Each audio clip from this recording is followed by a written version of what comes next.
देखेंगे अन्य अभिक्रिया में हमें पढ़ना है। इसमें 3-4 अभिक्रियाएं होती हैं जिसको जानना बहुत जरूरी होता है। पहला आपको अभिक्रिया का नाम हमने पढ़ा था वोल्टेज अभिक्रिया। वोल्टेज अभिक्रिया, अब वोल्टेज अभिक्रिया किसे कहते हैं? इसमें देखेंगे वोल्टेज अभिक्रिया में किस धातु से क्रिया करते हैं तो क्या बनता है और एक कैसी अभिक्रिया होती है।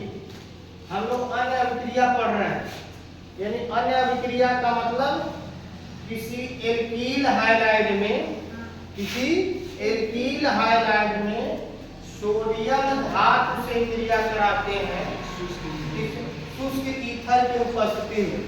किसकी उपस्थिति में? एल्कील हाइड्राइड में शुष्क ईथर के उपस्थिति में जब सोडियम धातु से क्रिया कराते हैं क्या बनता है? एल्केन बनता है। यानी क्या बनता है? एल्केन बनता है। इस अभिक्रिया को हम लोग क्या कहते हैं? वोल्टेज अभिक्रिया कहते हैं। कौन सी अभिक्रिया कहते हैं? यानी कह सकते हैं जब एल्कील हाइड्राइड में, जब एल्कील हाइड्राइड में शुष्क ईथर के उपस्थिति में, शुष्क ईथर की उपस्थिति में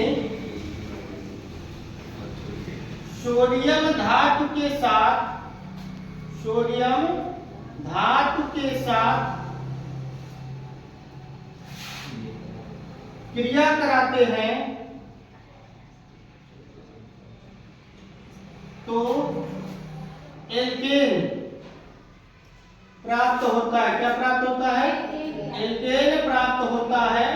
इस अभिक्रिया को वोल्टेज अभिक्रिया कहते हैं। कौन सी अभिक्रिया कहते हैं? वोल्टेज अभिक्रिया। देखेंगे आर एक्स दिखाई दे रहा है, आर एक्स, यानी ये हमारा है एल्कील हाइड्राइड। क्या है? एल्कील हाइड्राइड, एल्कील हाइड्राइड है। जब एल्कील हाइड्राइड को इस धातु के साथ, सोडियम धातु के साथ क्रिया कराते हैं शुष्क ईथर, शुष्क ईथर के उपस्थिति में हम लोग जब क्रिया कराते हैं तो एल्केन प्राप्त होता है। कौन क्या प्राप्त होता है? एल्केन। आर आर क्या प्राप्त होता है? आर आर दिखाई दे रहा है।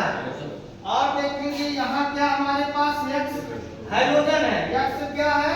हाइड्रोजन है। और सोडियम धातु एक्स के पास यहाँ 2 है और यहाँ पर भी 2 है। तो यहाँ जब बनेगा तो क्या निकलेगा? 2 यानी A। अब जैसे हम लोग ले लेते हैं एक एल्कील हाइड्राइड में, जैसे 2CH3Cl मेथिल क्लोराइड, क्या ले लिया जाए? मेथिल क्लोराइड जब ले लेंगे, मेथिल क्लोराइड, जब मेथिल क्लोराइड को जब सोडियम धातु से क्रिया कराएंगे शुष्क ईथर के उपस्थिति में, शुष्क ईथर के उपस्थिति में, तो हमारा एल्केन बनेगा। क्या बनेगा? एल्केन।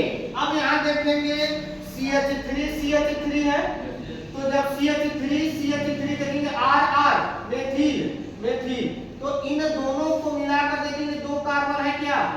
तो इस दोनों कार्बन को लिख सकते हैं C2H6। अब ए देखेंगे 2 कार्बन का क्या नाम होता है? एक, तो इसका नाम क्या हो जाएगा? एथेन। यानी एल्केन बनने की क्रिया को ही हम लोग क्या कहते हैं? वोल्टेज अभिक्रिया। यानी यहाँ से आप देखेंगे 2Na और यहाँ से 2Cl, क्या हो जाएगा? 2NaCl, यानी सोडियम क्लोराइड बनेगा। तो इस अभिक्रिया की कौन सी अभिक्रिया कहते हैं? वोल्टेज अभिक्रिया। उसी तरह के एक एग्जांपल और ले लेंगे, 2C2H5Br ले लीजिए। एथिल ब्रोमाइड की क्रिया किससे किया जाए? सोडियम धातु के साथ शुष्क ईथर के उपस्थिति में करते हैं। तो देखेंगे जब करेंगे तो क्या बनेगा भाई? यहाँ देखेंगे 4 कार्बन है क्या? तो क्या बनेगा? C4H10 plus 2Na। इस अभिक्रिया को कौन सी अभिक्रिया कहते हैं? उल्टा जब क्रिया कहते हैं। कौन से क्रिया कहते हैं? उल्टा जब क्रिया कहते हैं। थोड़ा सा रुक जाएगा क्या बोलिए।